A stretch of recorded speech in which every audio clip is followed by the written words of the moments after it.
PodCastle, episode 694 for August 31st, 2021. Excavate by Melody Gordon. Rated PG-13, with content warnings for racism, oppression, and intergenerational trauma.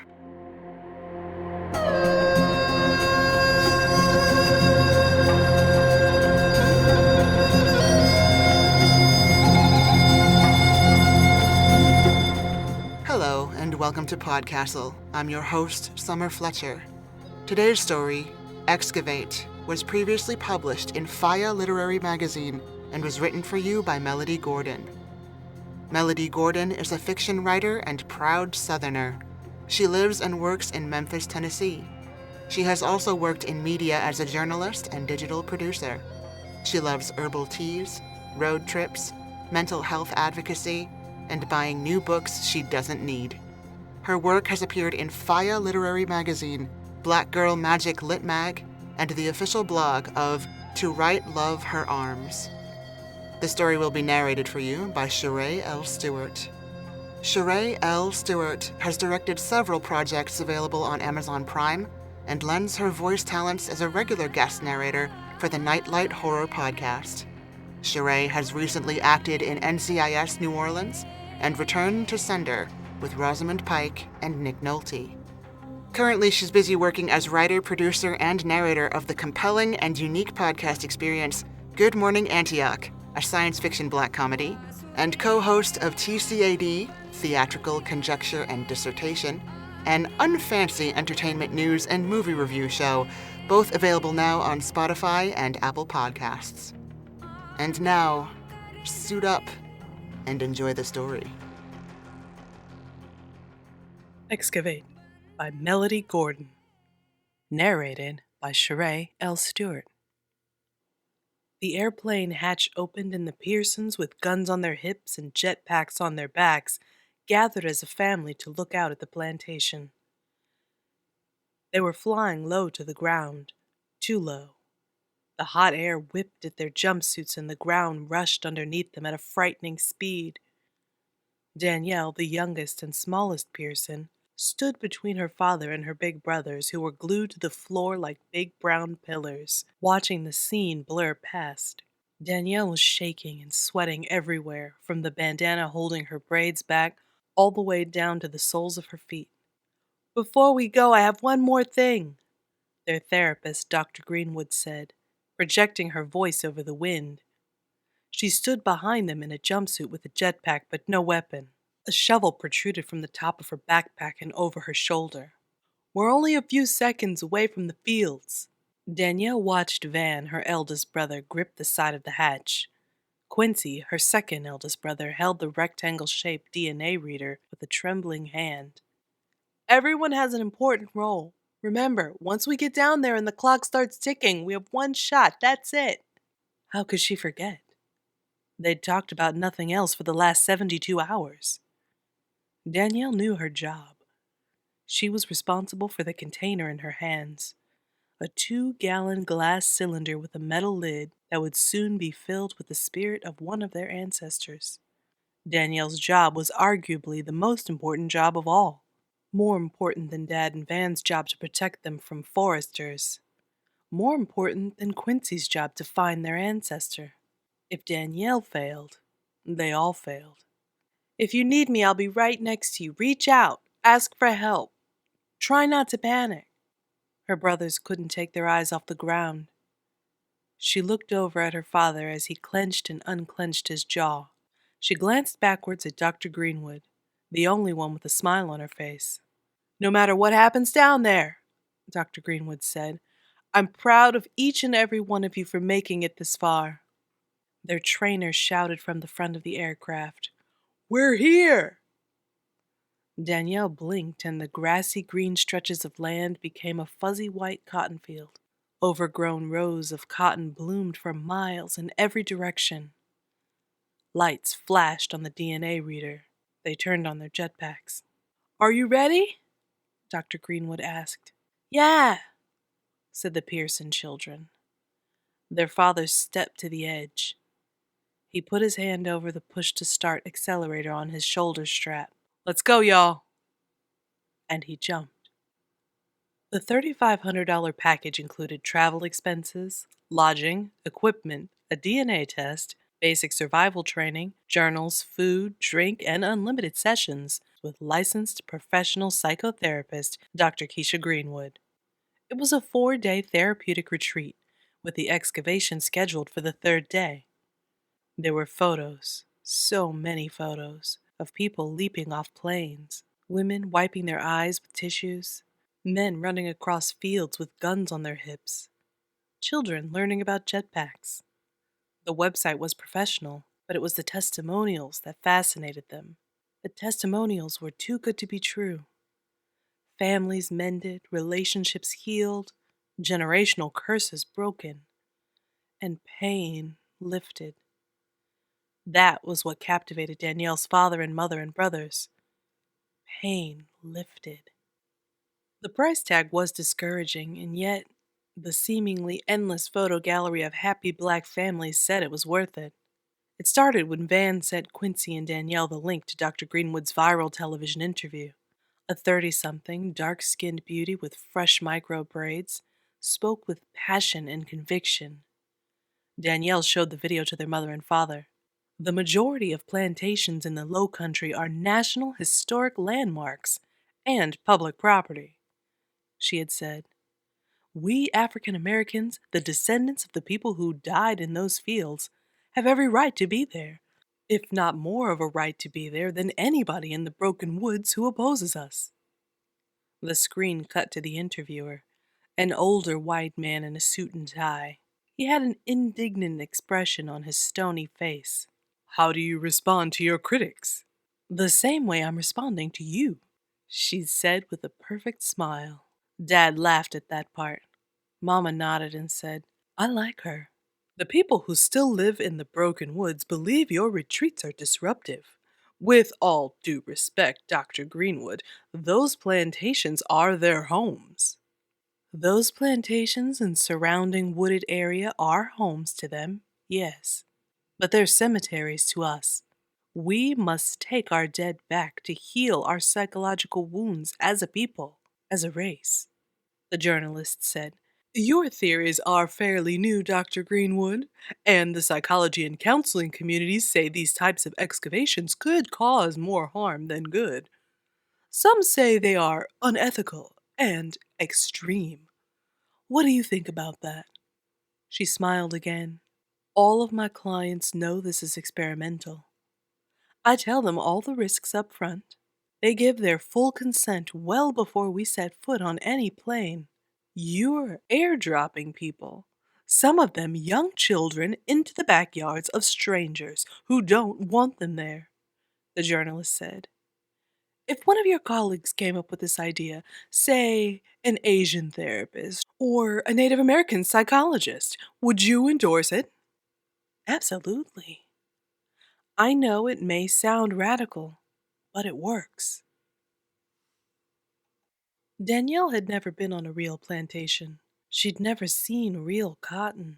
All around her were raw white cotton plants, bursting from their hard brown hulls. The vastness of it took Danielle's breath away. Quincy was the last to deplane, stumbling to a hard landing 2 rows over. They all rushed to him. He righted himself and stuck the DNA reader up into the air. It's okay, he said. Van and Dad helped him to his feet.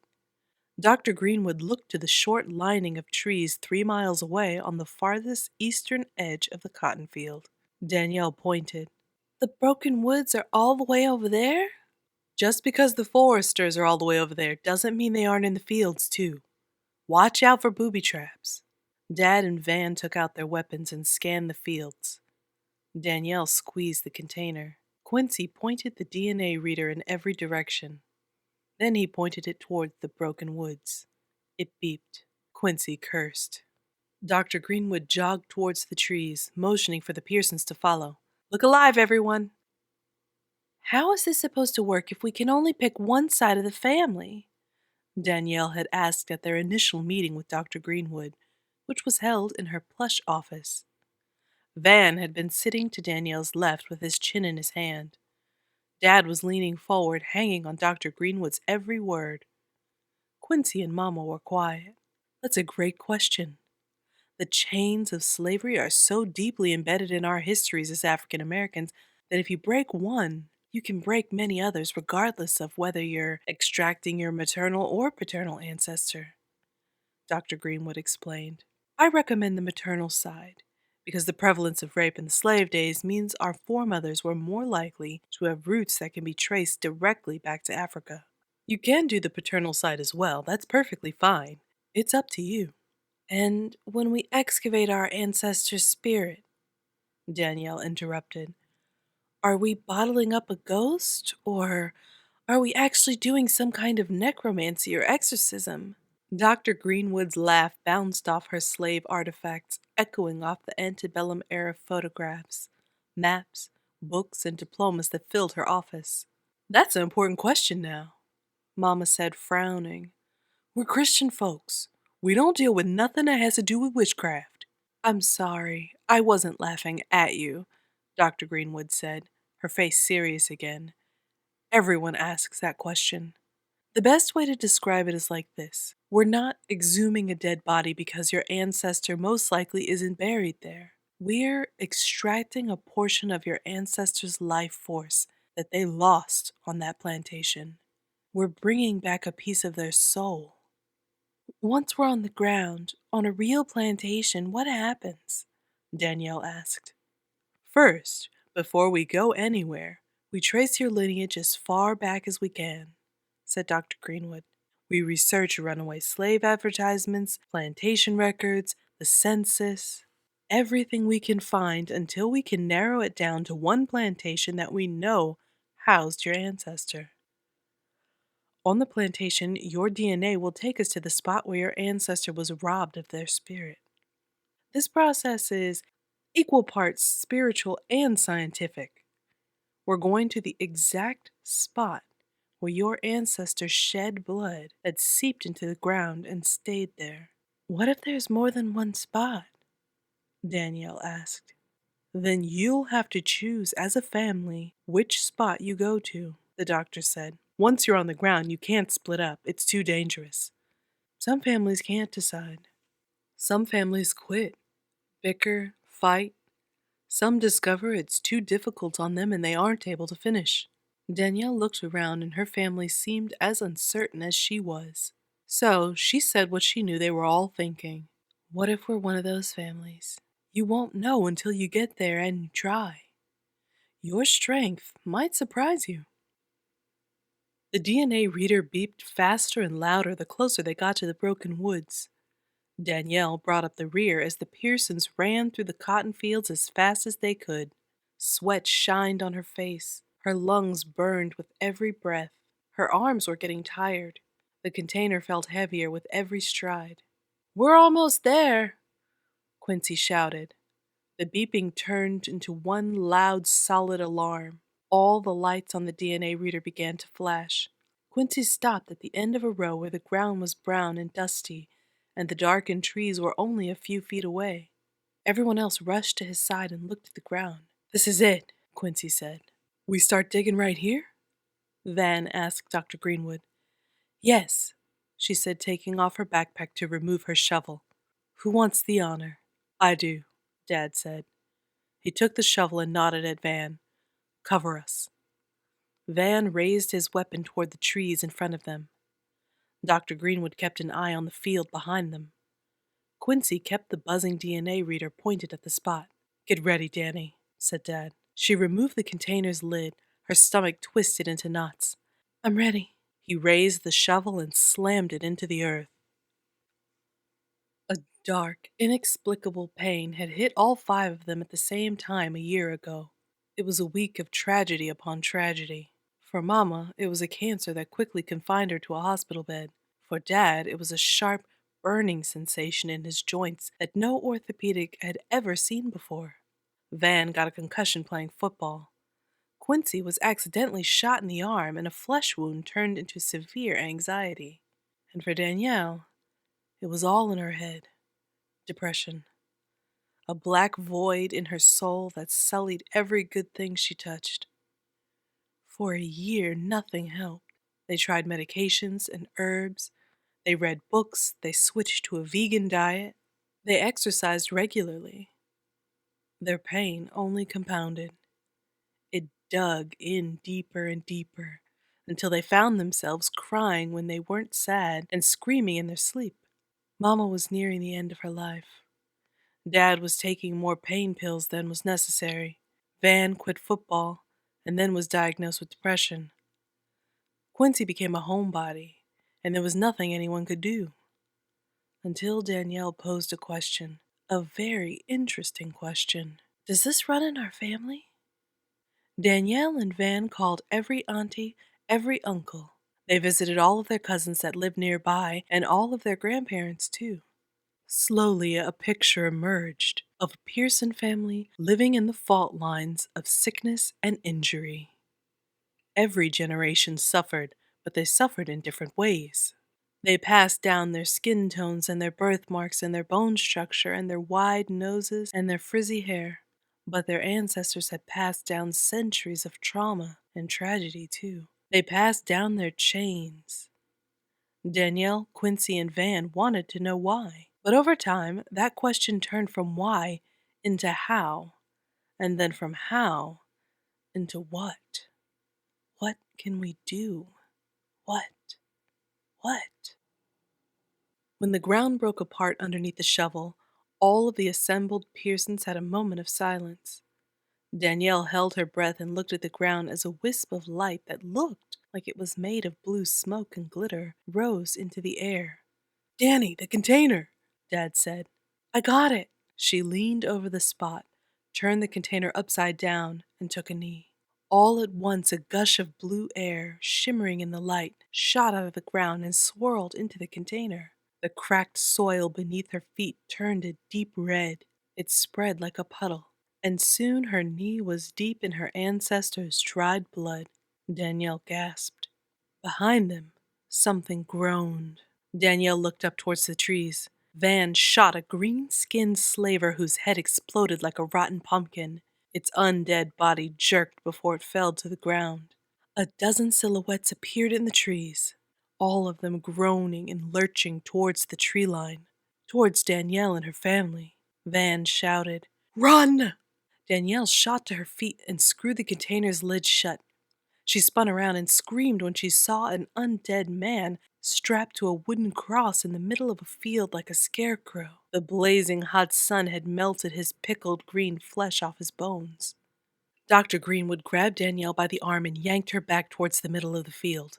They ran around the undead scarecrow, leapt from row to row. The hard, sharp edges of the cotton hulls grabbed at their jumpsuits and scratched at their skin. Danielle ran as fast as she could with the heavy blue container pressed to her chest. For a second, she glanced back at the trees and saw a budding horde of decaying men and women in ragged antebellum clothes coming straight for them. "What are those things?" Danielle asked. Van, leading the group, shot another dead man wandering into their path. "Foresters," Dr. Greenwood spat. "Their ancestors owned your ancestors." Dad and Van fired on any dripping undead forester that got a little too close for comfort. But Danielle didn't know how much further she could run with the container. Her arms and shoulders were burning. Cotton was in her eyes. Her legs were throbbing. Then a plane flew over the trees and across the field. Quincy shouted at the top of his lungs, "Hey!" "He's turning around," said Dr. Greenwood. "Just keep running." "I don't know if I can make it," said Danielle, out of breath. She slowed down. She glanced behind her and saw more dead people walking around the wooden cross and coming straight for them. The sweat on her hands and arms were making the container slip from her grip. "Help!" Danielle screamed. "Help me!" She cried the first time she held the container. Danielle couldn't picture a person's soul housed in such a tiny space. She couldn't imagine someone's spirit could be so small and supposedly have such great power at the same time. Dr. Greenwood rubbed Danielle's back as she cried. Her father and brothers left the room. Mama was on the speakerphone listening to her training session from the hospital. They were 24 hours away from the excavation, and she had had doubts. She was terrified and mystified and absolutely horrified at the mere thought of failure. "What if I can't capture their spirit?" Danielle asked. "What if I lose our ancestor?" Mama said. "You have to try, baby." Dr. Greenwood agreed with a nod. "Don't think of it as a capture. You're not bottling them up. You're setting them free." The plane came back around the field again as Danielle's sweaty palms slipped on the glass container. She stopped, the one thing Dr. Greenwood and the trainer told them not to do. Once they captured the spirit, once they'd drawn the attention of the foresters, they couldn't stop. But Danielle knew if she didn't stop, she was going to drop it. And what if she broke it? What if something terrible happened to the spirit? What if they lost their chance to get free? She couldn't risk that. "Help!" Danielle said, eyes wet with tears. The groaning grew louder. Quincy came to her with the shovel and swung at the forester creeping behind her. He smashed its head in as Danielle flinched and ducked. Quincy took the container and dropped the shovel. He grabbed her hand and pulled her forward. "I got you. Come on, we're almost there." The plane began its descent, casting a wide shadow over the field. The foresters drew in closer. Van and Dad fired their last bullets. Dr. Greenwood shouted, "Jetpacks!" The plane got as low as it could. Cotton flew in the air and fluttered all around them like snow. The hatch opened, and Van was the first to push to start. He rose from the ground, kicking a cotton crop as he ascended. They watched him lean forward to propel himself inside the safety of the aircraft. Dr. Greenwood was next. Dad was third. Danielle ran hand in hand with Quincy. "Go!" Quincy hit her push-to-start accelerator. Danielle tried to hold on to his hand, but she was ascending too fast. Her sweaty fingers slipped away. She glanced back and saw him push to start just as a crowd of foresters dived for him. The container was tucked safely under his arm. Danielle landed in the aircraft and stumbled into the open arms of her father. And just like when they reached the plantation, Quincy crash-landed beside her. The trainer closed the hatch. Quincy held the container up over his head. "It's okay," he said. Van and Dad helped him onto his feet and slapped his back and hugged him. Dr. Greenwood clapped. Danielle doubled over, wiped tears from her cheeks. "Remember in our first session together I explained the difference between thoughts and feelings," said Dr. Greenwood. She gave them 10 minutes to catch their breath before herding them into their passenger seats. Van had unzipped his jumpsuit and pulled it down so it could hang around his hips. Quincy pulled up his pant legs, and Danielle and Dad poured water down their throats and over their heads. Dr. Greenwood stood up in the aisle. "Feelings are one or two words. Happy, stressed out, sad, pissed off. Thoughts are more than one word. I feel like shouting. I am a loser. This makes me want to hit something." The Pearsons watched and waited. "Tell me your thoughts," she said. "We did it," said Quincy. "I feel like a badass. Real talk," Van said, laughing. "I'm still trying to catch my breath," Dad said. Danielle didn't know what to say. They watched and waited. "I don't know what I think, but I know how I feel," she said. Dr. Greenwood smiled. "Please, tell us how you feel, Danielle." "Relieved," said Danielle. "Light and heavy at the same time. Emotional, strong, weak, everything. I feel a little bit of everything." "Where's the container?" Dr. Greenwood asked. Quincy held it up. "Right here." "How do you feel about that container? How do you feel about what you just accomplished? Don't hold back," Dr. Greenwood said. "Messed up," said Van. "Yeah. Was the point of that to experience what it was like for our ancestors trying to escape slavery?" Quincy asked. "No," said Dr. Greenwood. "Let me explain, Quincy. Open the container." Danielle's eyebrows shot up. "We can do that?" Dad asked. "We're in a confined space. We don't have to worry about anything adverse happening," said Dr. Greenwood. Quincy placed the container on the floor in the aisle. "Our research and your DNA led you to Sarah Pearson." Dr. Greenwood motioned towards the container. Quincy took off the lid. Danielle, Van, and Dad inched closer to the aisle. a survivor of rape, abuse, depression, anxiety, torture, trauma, isolation, arthritis, and migraines. She died from breast cancer at age 82, but according to our research, she was so much more than that, said Dr. Greenwood, a smile coming on her face. They watched the blue air rise from the container like fog. It expanded and shimmered as it spread. She had 5 beautiful children. She was married twice. She was a healer. She taught herself how to read and sew and sing. Tears filled Danielle's eyes as the smoke began to take shape, a woman's shape. She was born into captivity, but she lived as a free woman in her old age. She saw her children have children. She saw the war end. She felt great pain, but she felt happiness too. In her happiness, she caught glimpses of the future. The smoke formed into a woman, her body partially transparent, her edges soft and shiny, pinpricks of light in her tightly coiled hair. You're her future, Dr. Greenwood said. You share her pain, but I guarantee you can share in her joy. You can have your own joy. Sarah Pearson stood before them in simple clothes, standing on a cloud of smoke in the middle of a sparkling mist. She had Quincy's copper-colored skin. She had Van's smile. She had Danielle's face. They were all crying and wiping their tears away. Dr. Greenwood took a step back and sat down.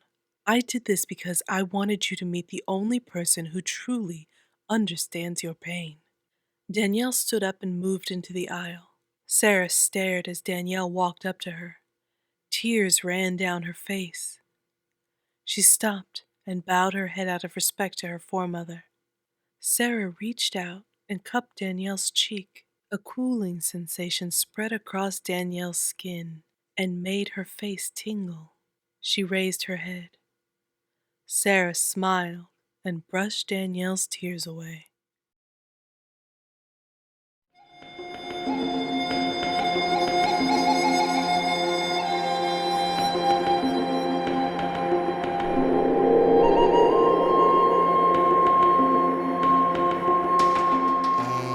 And welcome back. How deep do you have to dig to get better? For some, not too far. For some, you have to go all the way back. Recognizing the difference is the first step in helping each other find the strength to do that work. Melody Gordon had this to say about her story. I'm proud of how this story captures the pain of carrying burdens we didn't even know we were carrying, as well as the hope that we can find once we stop being afraid to face and defeat those curses. Thank you for that, Ms. Gordon. And that was our show for this week. On behalf of everyone here at PodCastle, our audio engineer Peter Adrian Baravesh, our forum moderator Aussie Cat, your co-editors Shingai and Jerry Kogunda and Eleanor R. Wood, along with all of our fantastic first readers like Tierney Bailey, Sophia Barker, Matt Dovey, Aidan Doyle, Emilia Harrington, Kai Hudson, Craig Jackson, Devin Martin, Julia Patt, Hamilton Perez, Shrikrupa Krishna Prasad, Zeev Witties, and Caitlin Zavanovich. Thanks for letting us share another story with you. PodCastle is part of Escape Artists Incorporated and is distributed under the Creative Commons Attribution Non-Commercial No Derivatives 4.0 International License. Feel free to share it, but don't sell it and don't change it. Our music is by Shiva in Exile. Everything we do on PodCastle is 100% donor-funded, and if you'd like to support us, I invite you to join us on our Patreon at patreon.com/EAPodcasts. We'll be back next week with another tale. See you then.